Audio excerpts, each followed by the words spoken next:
Alright, so if you remembered last year, Red Bull has been side-eyeing McLaren's front wing like it just saw someone using mods in a ranked lobby. Apparently, McLaren's front wing was doing abnormal levels of flexibility, and it wasn't just about the front. Red Bull also pointed fingers at McLaren's rear wing, saying the gap in the wing elements was a bit too generous, almost creating a mini DRS effect, even when DRS was closed. Basically, Red Bull went full classroom tattletale mode and complained to the FIA. And credit where it's due, it worked. The FIA looked into it, ran a bunch of tests, probably rewatched onboard footage and told McLaren to tone it down. But then things got messy. Some teams were adjusting, some were pushing limits, and the FIA was like, okay, fine, let's just rewrite the whole damn rulebook. Now, the updated Flexi wing regulations are officially here. We're talking stricter load tests, tighter tolerances on the rear wing slot gap, and some clear as day wording to close the grey areas teams were dancing around. And of course, everyone's now watching McLaren like a hawk. Experts are already saying this might hit them the hardest, especially since a lot of their recent pace, particularly on straights and under braking, could have been helped by that creative aero philosophy. Could be nothing, could be everything, but the suspicion is strong. Imagine getting mid-season nerfed like it's an online game patch update. So let's unpack what exactly changed, who could be in trouble, and why this has suddenly turned into a tech reg drama episode that might just shake up the grid mid-triple header. Alright, so let's roll the clock back to where this whole FlexiWing saga actually kicked off. We're talking Azerbaijan 2024. McLaren shows up and suddenly they've got this god-tier pace out of nowhere, and every other top team is standing around like, wait a second, since when is McLaren cooking like this? It was giving suspicious levels of performance, especially on the straights. Naturally, the other teams did what F1 teams do best. They started snitching. Red Bull in particular got real loud about it. They were pointing at McLaren's front wing, saying, that thing's moving way more than it should. And the rear wing? Yeah, that was flexing open enough to give them a cheeky little DRS bonus, basically turning the car into a stealth missile. Now obviously that's not how the rules are supposed to work. So the FIA looked into it, did some tests, and told McLaren to adjust a few measurements. It was more like a polite slap on the wrist than an actual penalty. McLaren made some changes and everything seemed chill for a bit. But then suddenly every other team is like, hey, maybe we should try that too, and next thing you know, it's a wing flex city across the grid. The FIA realized if they didn't shut it down fast, half the paddock would be showing up with flappy wings and secret DRS mode. But here's where things get even more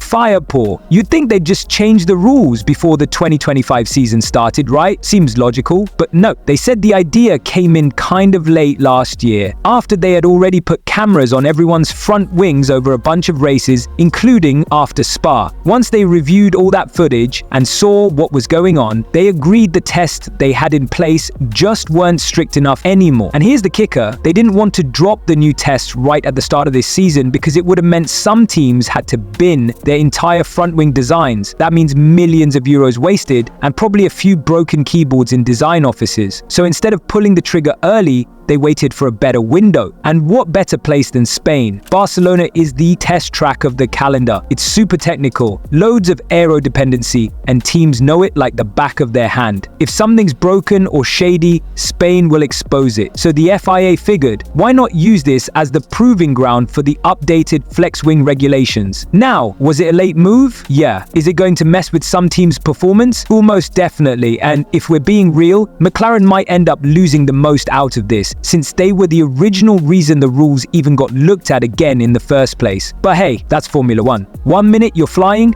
the next your wing's too floppy, and the FIA's knocking on your garage door. So, let's talk about what the FIA is actually doing this time and how they're planning to catch these flexi wing merchants. And no, this isn't just another episode of FIA makes a rule, someone breaks it, FIA gets mad, repeat. This one's different because the regulations are now sharp enough to actually do something. Starting with the front wings, the FIA is throwing out the old flex tests and going full Terminator mode. Teams now have to deal with 3 main stress tests. First, there's a 1000 Newton vertical load test applied simultaneously to both ends of the front wing, basically No more wings doing downward yoga poses when you hit top speed. Then, they slap that same 1000 Newton force on just one side of the wing. This is the asymmetric test, where the deflection allowance is 15 millimeters max. It's designed to catch wings that try to bend more on one side than the other during cornering, aka the cheeky hidden performance test. Finally, the flap itself gets poked with 60 newtons of force. That outboard section can't move more than 3 millimeters, so no more flappy-dappy nonsense creating invisible DRS zones on the straights with the real wings. The crackdown technically began at the start of this season, with the main concern being the slop gap, that little air gap between the main plane and the flap. FIA now applies 75 kilograms of vertical load to either end of the main plane, and if the slop gap changes by more than 0.5 millimeters, you're cooked. Why? Because that mini DRS effect some teams were getting is now officially banned. These tests aren't just one-time things either.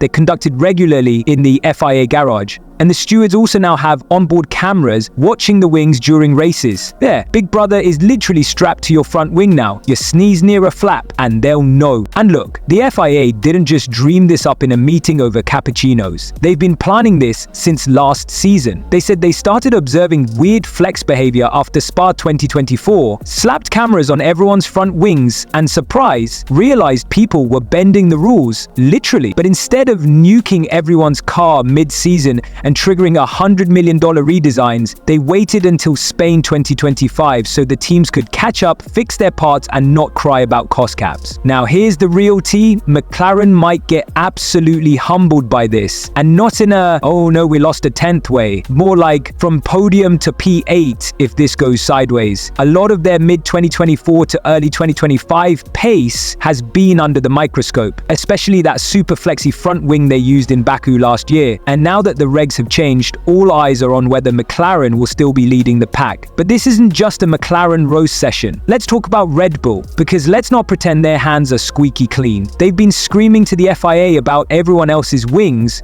but conveniently forget they were the original flexi wing connoisseurs back in the day. The kings of it passes the test. Technically, it's a bit like the class cheater ratting out someone else for looking at notes. Especially if McLaren really gets nerved. Then there's Ferrari, who have been weirdly quiet about all this, which is suspicious in itself. Either they've got nothing to hide, or they're hiding everything and praying the FIA doesn't check their rear wing from Miami. And don't sleep on Mercedes either. Toto's been unusually chill recently, and some insiders are saying that's because the W16's era was already built stiff thanks to last year's flex drama. So if other teams are scrambling to patch things up, Mercedes could finally stop racing in no man's land and actually challenge for podiums. So, will Spain be the race where Lando's dream season hits a brick wall? Or are McLaren just built differently and will adapt before anyone else even figures out which wrench to use? Either way, this is why we love mid-season regulation changes. It's like a reset button with drama. Some teams get exposed, some teams capitalize, and fans, we just grab the popcorn.